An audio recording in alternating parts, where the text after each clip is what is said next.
1장 역사가와 그의 사실 더 히스토리안 앤드 히즈 팩츠는 역사란 결코 지나간 일을 있는 그대로 밝히는 작업이 아니라 오히려 해석을 통해 과거 사실을 편집하고 의미를 다시 꾸리는 일입니다.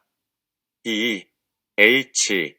칸은 정확성은 의무이지 미덕은 아니라며 정확하게 사실을 밝혔다는 이유로 역사가를 칭찬한다면 이는 좋은 목재와 잘 섞인 콘크리트를 썼다고 건축가를 추켜 세우는 것과 같다.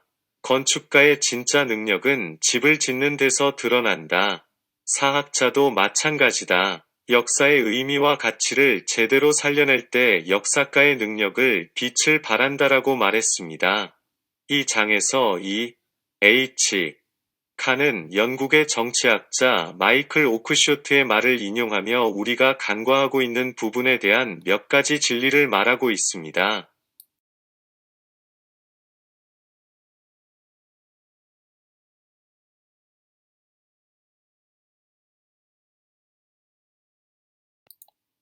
오크쇼트는 역사란 역사가의 경험이다. 역사는 역사가가 아닌 사람들에 의해서는 만들어지지 않는다. 역사를 서술하는 것만이 역사를 만드는 유일한 길이다라고 말하고 있습니다. E.H. 카가 말하고자 하는 몇 가지 진리는 첫째, 역사의 사실들은 순수한 형태로 존재하지 않으며 또한 존재할 수도 없기 때문에 우리에게 결코 순수한 것으로 다가서지 않는다는 점입니다. 둘째는 역사가는 자신이 다루고 있는 사람들의 마음, 그들의 행위의 배후에 있는 생각을 상상적으로 이해해야 할 필요가 있다는 점입니다. 따라서 역사가에게는 상상적이의 imaginative understanding이 중요합니다. 사료를 그대로 받아들이지 않고 그 뒷면을 생각하며 의미를 찾아야 한다는 뜻입니다. 역사가는 사실의 잠정적인 선택과 그 선택을 이끌어준 잠정적인 해석에서 출발합니다.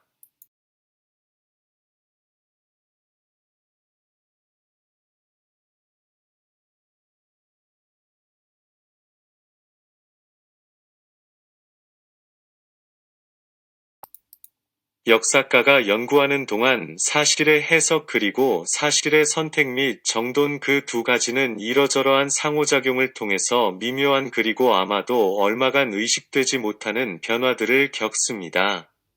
그리고 이 상호작용에는 현재와 과거 사이의 상호관계도 역시 포함되는데, 왜냐하면 역사가는 현재의 일부이며 사실의 과거에 속하기 때문입니다. 따라서 역사란 무엇인가라는 질문에 대한 이 H.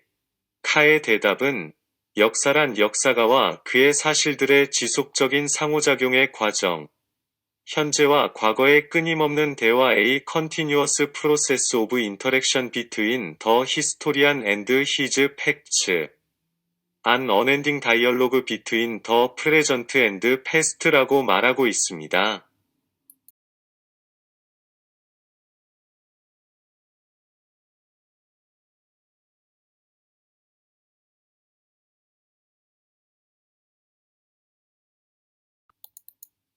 이 장 사회와 개인 소사이어티 앤드 더 인디비주얼 는 사회가 먼저인가 개인이 먼저인가 하는 문제는 닭이 먼저냐 달걀이 먼저냐 하는 문제와 같습니다. 그것을 논리적인 문제로 논하든 아니면 역사적인 문제로 논하든 간에 그것에 대해서 언급을 하게 되면 이렇게든 저렇게든 반대되면서 똑같이 일방적인 언급에 의해 수정할 수밖에 없는 것입니다. 사회와 개인은 불가분의 관계입니다. 이것들은 서로 필요하고 상호 보완하는 것이지 반대되는 것이 아닙니다.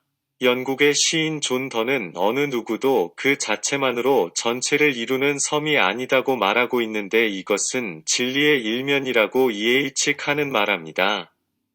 역사의 모든 단계 또는 선사시대에서도 모든 인간은 사회 속으로 태어나고 또 아주 어린 나이에서부터 사회에 의해 틀이 만들어집니다. 그 인간이 사용하는 언어는 개인적 유산이 아니라 그가 성장한 집단에서 얻은 사회적 획득물입니다. 언어와 환경이 그 인간의 생각과 내용을 결정하게 됩니다. 그 인간의 아주 어릴 적 생각은 다른 사람에게서 온 것입니다. 이미 잘 언급되었듯이 사회에서 동떨어진 개인은 말이 없고 생각이 없습니다. 미개인은 문명인에 비하여 덜 개인적인 반면 더욱더 완벽하게 사회에 의해서 만들어진다고 인류학자들이 흔히 말합니다. 이것은 일리가 있습니다. 단순한 사회는 더 획일적인데 복잡하고 발전돼 사회보다 개인의 기술이나 직업의 다양성을 덜 필요로 하고 그런 기회도 적다는 의미로 볼 때 더 획일적인 것입니다. 이런 의미에서 증대되는 개인화 현상은 현대에 발전된 사회의 필수적인 결과이며 위에서부터 아래까지 사회의 모든 행동에 스며져 있습니다. 그러나 이 개인화의 과정과 사회의 증가하는 힘과 결합력 사이의 대립관계를 설정하는 것은 중대한 잘못이라고 H. 칸은 말합니다. 사회의 발전과 개인의 발전은 병행하는 것이며 서로 조정하는 것입니다. 정말로 복잡하거나 또는 발전된 사회란 개인 간의 상호의존이 발전되고 복잡한 양상을 띠는 사회입니다. 따라서 상식적인 역사관은 역사란 개인이 개인에 대하여 쓴 것이라고 생각한다는 이론은 본질적으로 틀린 것은 아니지만 너무 단순화되고 적당치 못한 것 같아서 좀 더 깊이 탐구해 볼 필요가 있다고 E.H. 칸은 말합니다. 역사가의 지식은 그 자신만에 가지고 있는 개인적 소유물이 아닙니다. 아마도 수많은 세대에 그리고 다른 많은 나라의 사람들이 그 지식을 축적시켜 왔습니다. 역사가의 연구 대상이 되는 사람들은 진공에서 활약한 고립된 개인이 아니었습니다. 그들은 지나간 사회의 상황과 충동 속에서 행동하였습니다. 역사가는 어디까지나 개인적인 인간입니다. 다른 개인과 마찬가지로 그도 또한 사회적 현상이며 그가 속해 있는 사회의 산물로서 의식을 하든 않든 간에 그 사회의 대변인입니다. 이러한 자격으로 그는 역사적 과거의 사실에 접근하는 것입니다. 우리는 종종 역사의 과정은 움직이는 행렬이라고 말합니다. 이 비유는 매우 적절하나 역사가를 외로운 암벽에서 그 행렬을 내려다보는 독수리라거나 또는 사열대 위의 사령관이라고 생각하게끔 유혹하지는 말아야 합니다. 역사가는 그 행렬의 한 부분에서 뚜벅뚜벅 걷고 있는 하나의 희미한 존재이며 역사가 또한 역사의 일부입니다. 그 행렬이 굽이쳐서 혹은 오른쪽으로 혹은 왼쪽으로 돌고 때때로 거꾸로 되돌아와서 그 행렬의 다른 부분들이 상대적으로 위치가 상황 바뀝니다. 그래서 예를 들면 오늘날의 우리가 1세기 전의 선조들보다 더 가까이 중세에 접하고 또는 시저의 시대가 단테의 시대보다 더 우리들 가까이에 와 있다고 말하는 것이 사리에 맞는지도 모릅니다. 이 장에서 E.H. 카가 가장 중요하다고 생각하는 것은 위인을 역사적 과정의 산물이자 대리인이면서 이와 동시에 세계의 모습과 인간의 사유를 변화시키는 사회적 힘의 대변자이자 창조자인 탁월한 개인으로 인식하는 일입니다. 그렇기에 역사는 이 말의 두 가지 의미에서 하나의 사회적인 과정이며 개인은 그 과정에서 사회적인 존재로서 참여합니다.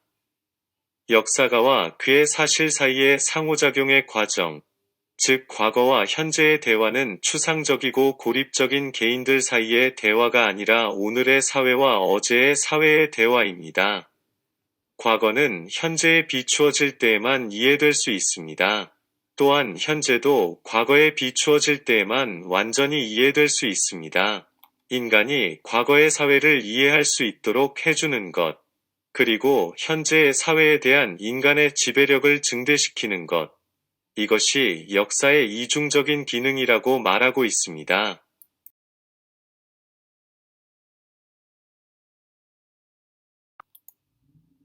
3장 역사, 과학 그리고 도덕, 히스토리 사이언스 앤드 모렐러티에서 E.H. 칸은 역사를 과학이라는 이름으로 부르는 것은 잘못이라고 생각하는 논의들을 고찰하고 있습니다. 그것들은 다음과 같이 요약됩니다. 역사는 오로지 특수한 것만을 다루며 과학은 일반적인 것을 다룬다. 2. 역사는 교훈을 가르치지 않는다. 3. 역사는 예견할 수 없다. 4. 역사는 인간이 인간 자신을 관찰하는 것이므로 필연적으로 주관적이다. 5. 역사는 과학과는 달리 종교와 도덕의 문제를 포함한다. 이 논의에 대해서 H. 칸은 역사가는 언어의 사용 그 자체에 의해서 과학자들처럼 일반화에 관여한다고 설명합니다. 역사가는 항상 자신의 증거를 검증하기 위해서 일반화를 이용합니다. 일반화가 역사와는 관계없다고 하는 것은 몰상식한 말입니다. 역사는 일반화 위에서 번성하는 것입니다.